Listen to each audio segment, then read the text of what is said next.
La vaccination contre le Covid-19 semble être un sujet désormais épineux pour Emmanuel Macron. Visiblement lassé par les couacs du gouvernement et les annonces qui entourent les vaccins contre le virus dont la campagne a peiné à se mettre en place, le président de la République a haussé le ton face à ses ministres lors du Conseil du 13 janvier prochain. Outre le Premier ministre, 3 membres du gouvernement seulement sont autorisés à parler de la vaccination, le ministre de la Santé, Olivier Véran, la ministre déléguée à l'Industrie, Agnès Pannier-Runacher, et le porte-parole, Gabriel Attal, a-t-il appuyé. Les autres ?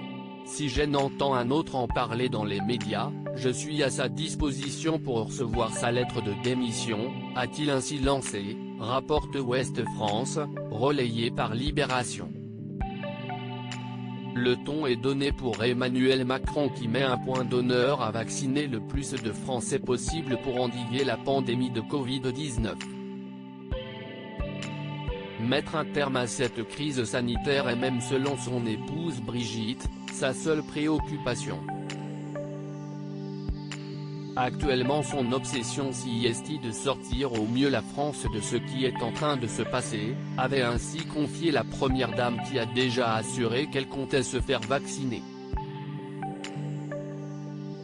Un reconfinement au mois de mars ? Une situation sanitaire quelque peu inquiétante pour Jean-Daniel Lelièvre, le chef de service des maladies infectieuses de l'hôpital Henri Mondor à Créteil, qui a évoqué au micro de France Inter le spectre d'un éventuel reconfinement au mois de mars. On ne pourra pas l'éviter, a-t-il précisé au micro de Léa Salamé. Mais ce confinement sera-t-il régional ? National ? Est-ce qu'on est obligé de le mettre sur l'ensemble du pays ? Il faut voir l'évolution de l'épidémie. Pour lui, on ne pourra pas l'éviter.